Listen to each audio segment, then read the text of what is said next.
کے اندر رکھ کر کیا. ایک بات یہ میں بتاؤں، آج کل تو ہماری شادیوں میں صرف نکاح ہی سنت کے طور پر ادا کی جاتی ہے، بقیہ اور نہ جانے کتنی خرافاتوں کو ہم نے ان موقعوں میں شامل کر لیا کہ اللہ تعالیٰ اپنے حفظ و امان میں رکھے.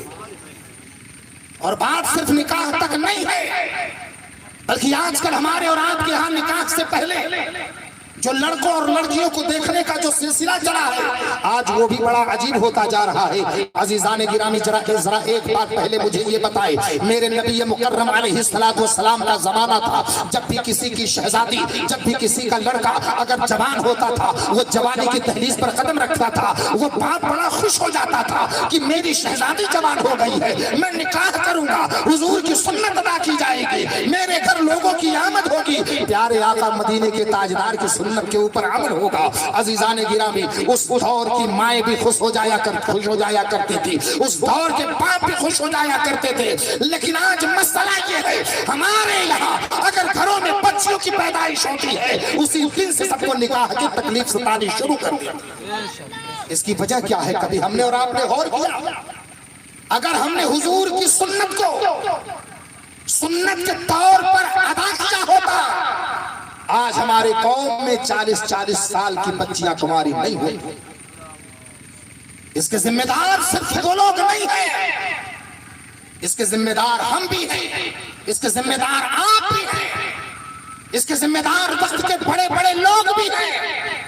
اور ہمارے ہاں سب سے بڑی خرابی یہ پائی جاتی ہے کہ ہم دوسروں کا دیکھ کر کے کہتے ہیں فلانے نے اپنی بچی کی شادی میں، فلانے نے اپنے لڑکے کی شادی میں اس طریقے کا انتظام کیا تھا، اس لیے میں کروں گا، اس طریقے کی بیوستھا کی تھی، اس لیے میں بھی کروں گا، انواع و اقسام کی غذائیں تیار کی گئی تھی، میں بھی ایسا ہی کروں گا. بہترین قسم کے کھانوں کو بنایا گیا، تیار کیا گیا، میں بھی اس سے 2 قدم پیچھے نہیں ہٹنے والا. عزیزان گرامی، ایک چیز میں یہ بتاؤں آپ لوگوں کے خدمت میں، وہ یہ ہے بڑے لوگ ان چیزوں کو کر گزرتے ہیں، کوئی مسئلہ نہیں ان کے لیے، لیکن ہم جیسے غریبوں کے لیے یہ کتنا بڑا مسئلہ بنتا جا رہا ہے. کبھی ہم نے اور آپ نے سوچا ہے؟ نہیں سوچا. کبھی ہم نے اور آپ نے غور کیا؟ نہیں غور کیا. یہی وجہ ہے کہ ہماری قوم کی بڑی بڑی عمر کی آج بچیاں بغیر نکاح کے موجود، کوئی ان سے شادی کرنے کو تیار نہیں ہو رہا، کوئی ان سے نکاح کرنے کو تیار نہیں ہو رہا. انہیں جہیز چاہیے، انہیں روپیہ چاہیے، انہیں دولت چاہیے، بلکہ یوں کہہ لیا جائے اگر انہیں قارون کا خزانہ بھی اٹھا کر دے دیا جائے تو بھی انہیں کم محسوس. عزیزان گرامی، میرے نبی، پیارے آقا علیہ السلام نے نکاح کو سنت قرار دیا کہ نکاح میری سنت ہے. اگر ہم اپنے حضور کے طریقے پر عمل کرتے ہوئے نکاح کو رواج دیں، آپ یقین جانیے گا کہ پھر بیٹیوں کو کوئی بوجھ نہیں محسوس کرے گا، پھر کوئی بھی اپنی بچیوں کو بوجھ نہیں تصور کرے گا.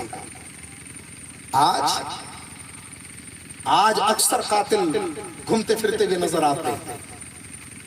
پتا چلا میری اہلیہ کی پیٹ میں بچی ہے، قتل کر دیا گیا.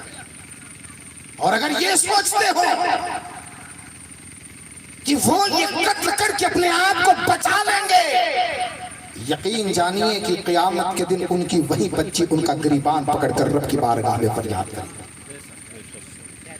جسے اس لیے قتل کیا گیا ہو کہ پیٹ میں لڑکی.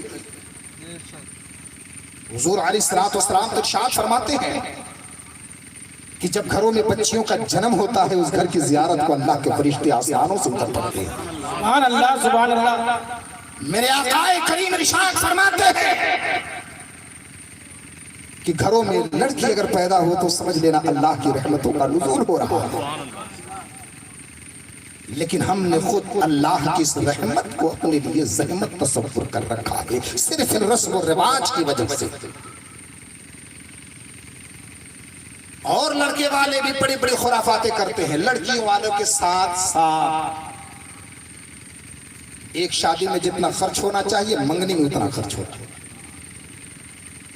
پتا چلا 50 لوگ آ رہے ہیں لڑکی کو دیکھنے اور لڑکے کو دیکھنے، اتنے میں نکاح ہو جانا چاہیے. लाखों लाख रुपए सिर्फ बच्चियों और बच्चों की मंगनी में आज हमारी कौम खर्च कर रही है। और इन्हीं के पास अगर मदरसे के लिए चंदे को जाया जाए, इन्हीं के पास अगर मस्जिद के लिए चंदे की खर्च से जाया जाए तो वक्त के सबसे बड़े भिखारी बन जाते हैं। मस्जिद और मदरसों के चंदे के लिए पहुंचे, पता चलेगा ये सबसे बड़ा गरीब है। वहीं अगर शादी करेगा तो पता चलता है कि पूरे इलाके का सबसे बड़ा रईस आदमी है। क्या इतना खर्च कर रहा है? अजीजान गिरामी, मेरे आका करीम अलैहिस्सलातु वस्सलाम ने निकाह को बड़े उम्दा ज़ाविये के तौर पर पेश फरमाया। हुजूर इरशाद फरमाते हैं कि जब तुम लड़कियों को देखने के लिए जाओ, माल देखने की जरूरत नहीं है, जमाल देखने की जरूरत नहीं है। हुजूर फरमाते हैं सीरत देखा। लेकिन आज माल देखकर और जमाल देखकर के निकाह हो रहा है, सीरत कोई देखने को तैयार नहीं। और बाद में ये गिला और शिकवा, बहू बड़ी खराब मिली है, उसने आते ही मेरे बच्चे को अपने अंदर फेवर में ले लिया है, घर के अंदर तूफान बर्पा कर दिया है। मैं ये बर्जस्ता कह रहा हूँ, इसमें गलती उस बहू की नहीं है, गलती उनको पसंद करने वाले और चुनने वाले। उन्होंने माल देखा, गाड़ी मिल रही है कि नहीं मिल रही है, खजाना मिल रहा है कि नहीं मिल रहा है, जहेज मिल रहा है कि नहीं मिल रहा है। ये नहीं देखते हैं कि ये जिसको मैं अपने घर की बहू बना करके ला रहा हूँ, जिसे मैं अपने घर के लिए हकदार हिस्सेदार बना करके ला रहा हूँ, क्या वो मेरे घर को मिस्र जन्नत बना सकती है या नहीं बना सकती है? ये सुन्नत और शरीयत पर अमल करने वाली है या नहीं है? इसके फैमिली का बैकग्राउंड जो है वो दीनदारी से मुताल्लिक है या नहीं है? हम ये चीजें नहीं देखते हैं, हमें सिर्फ दुनिया नजर आ रही है। यही वजह है कि आज हम दुनिया में भी खसारे में पड़े हुए हैं और आखिरत भी हमने जो कि खसारे में डाल रखा है। हुजूर फरमाते हैं सीरत देखा करो सीरत। मुझे अपनी गुफ्तगू को समेटना, इसलिए बस एक हिकायत सुनाकर मैं अपनी गुफ्तगू को खत्म कर रहा हूं। कैसी होनी चाहिए हमारे घर में आने वाली पुत्र? अजीजान गिरामी, एक बादशाह की एक बड़ी खूबसूरत शहजादी थी, लेकिन बड़ी नेक, परहेजगार और मुत्तकी। बादशाह ने अहद किया था कि मैं अपनी शहजादी का निकाह किसी दीनदार, मुत्तकी, परहेजगार, अल्लाह वाले से करूंगा। मैं ये नहीं देखूंगा कि वो शहजादा है या नहीं है, मैं ये नहीं देखूंगा कि उसके पास सल्तनत है या नहीं है, मैं ये नहीं देखूंगा उसके पास हुकूमत है या नहीं है, मैं ये नहीं देखूंगा उसके पास खजाने हैं या नहीं है। अल्लाह वाला होना चाहिए, दीनदार होना चाहिए, परहेजगार होना चाहिए, मुत्तकी होना चाहिए, तकवा और तहारत वाला होना चाहिए। तलाश करता रहा, एक वक्त गुजर गया। कई साल गुजरने के बाद किसी ने जाकर के उससे कहा कि बादशाह सलामत, जामिया मस्जिद के करीब ही में एक बंदा एक किराए के मकान में रह रहा है, या यूं ही अपनी जिंदगी गुजर बसर कर रहा है इधर उधर, लेकिन बड़ा तकवा तहारत वाला, बड़ा मुत्तकी, बड़ा परहेजगार, बड़ा आबिद और ज़ाहिद है। उसकी ज़बान पर हमेशा अल्लाह के तराने रहते हैं, उसके हाथ में हमेशा तस्बीह रहती है, उसके बगल में हमेशा मुसल्ला रहता है, उसके सीने पर हमेशा कुरान लगा रहता है। वो मस्जिद में मुअत्तकिफ है और अल्लाह की इबादत में शब रोज गुजार रहा है। बादशाह को बड़ी खुशी हुई कि हमारे मुल्क में वैसा आदमी आ गया है, अब जरूर मैं अपनी शहजादी के लिए उसके पास रिश्ता भिजवाऊंगा। बादशाह ने किसी के जरिए रिश्ता भिजवाया। उस नौजवान के पैरों के नीचे से जमीन खिसक गई। किस हुकूमत का हुक्मरान बादशाह अपनी शहजादी के लिए मेरे पास निकाह का पैगाम भेज रहा है, जबकि निकाह करने के लिए उसके पास बड़े बड़े उमरा, रुअसा, बड़े बड़े शहजादे, हुक्मरान, बादशाह सभी मौजूद हैं। मुझ जैसे फकीर और गरीब के लिए बादशाह ने रिश्ता भेजा, ये कोई मजाक नहीं है। उसने तो इनकार कर दिया। बादशाह खुद चल कर उसने कहा कि आप मेरी बेटी से निकाह कर ले, बड़ी खूबसूरत और बड़ी परहेजगार। बादशाह ने जब बड़ी मिन्नत और समाजत की है, नौजवान निकाह करने को तैयार हो गया। ठीक है, मैं करूंगा, लेकिन एक बात यह है, मैं भूखा रहूंगा तो उसे भी भूखे रहना पड़ेगा। सुभान अल्लाह। मेरे वतन में जो मेरा घर है वो कोई पक्का मकान नहीं है, कोई हवेली, कोई महल नहीं है, बल्कि एक झोपड़ी, उसी में उसे अपनी जिंदगी गुजारनी पड़ेगी। पहले पूछ लेना वो तैयार है कि नहीं। किसी वक्त खाने को मिलेगा तो किसी वक्त भूखी उसे रहना पड़ेगा। पूछ लेना तैयार है कि नहीं? सर के ऊपर छत नहीं है, झोपड़ी है, बारिश में टपकता भी है, पूछ लेना तैयार है कि नहीं है? मेरे घर में कोई तख्त ताज नहीं है, पूछ लेना तैयार है कि नहीं है? मेरे पास खाने के लिए शाही नवाले नहीं मौजूद होंगे, पूछ लेना तैयार है कि नहीं है? बादशाह ने कहा नहीं, मेरी बेटी की खुद ये ख्वाहिश है कि किसी अल्लाह वाले से, किसी मुत्तकी और परहेजगार से निकाह करे। सुभान अल्लाह। नौजवान राजी निकाह होगा, लेकर के शहजादी को अपने वतन चला है नौजवान। और जब अपने घर पहुंचा है, झोपड़ी थी, उसकी दीवारें भी मिट्टी की नहीं थी बल्कि घास फूस की दीवारें भी थी। छत जो ऊपर गली हुई थी वो भी घास फूस की बनी हुई थी। लेकर अंदर गया, टूटी हुई एक चटाई थी, बगल में एक बधना रखा हुआ था मिट्टी का, और बधने के ऊपर एक मिट्टी का प्याला, और उस मिट्टी के प्याले को दूसरे मिट्टी के प्याले से ढक कर रखा गया था।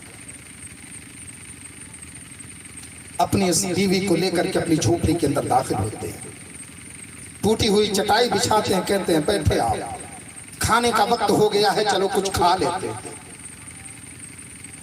लिहाजा उस मिट्टी के बधने के ऊपर जो मिट्टी की प्याली रखी हुई थी, वो नौजवान गया लेकर के आया। जब ऊपर से दूसरा प्याला हटाया तो उसके अंदर सूखी हुई एक रोटी मौजूद थी। क्या मौजूद थी? सूखी हुई एक रोटी मौजूद थी। उस नौजवान ने उस रोटी के 2 टुकड़े किए हैं, एक टुकड़ा उसी प्याले में रखकर ऊपर से ढक्कन लगाकर बंद कर दिया, और उस आधी रोटी में फिर 2 टुकड़े करता है, एक टुकड़ा अपनी बीवी के हवाले करता है, लो इसे खाओ, खाकर पानी पीकर अल्लाह का शुक्रिया अदा करते हैं, और ये एक टुकड़ा मैं खा करके अल्लाह का शुक्रिया अदा करता हूँ। अजीजाने गिरामी, ये मंजर देख करके उस लड़की ने, उस शहजादी ने कहा, तुम्हारे साथ मेरा निभाह नहीं हो सकता है, मैं अपने बाबा के पास जाऊंगी, मैं नहीं रह सकती तुम्हारे साथ। उसने कहा, मैंने तो तेरे बाप से पहले कहा था कि तू मेरे साथ नहीं रह सकती, मेरे पास महल नहीं है, झोपड़ी है, खाने के लिए अच्छी ग़िज़ाएं नहीं, वही रूखी सूखी रोटियां मिलेंगी। शहजादी ने अपने बाप को बुलवाया और चल। ये नौजवान दूसरे दिन पहुंचा कि मैंने आपसे मना किया था, लेकिन आप पजिद हो गए कि नहीं, मेरी बेटी से तुम्हें निकाह करना होगा। बताओ तेरी बेटी ने क्या किया मेरे साथ? बादशाह ने कहा, ठीक है मैं बुलवा लेता हूँ, सवाल तू कर ले, जवाब वो दे दे। शहजादी आई, सारे राजे रजवाड़े बैठे हुए हैं, शाहाना रंगत है, बड़े बड़े मंत्री संतरी वजीर बैठे हुए हैं।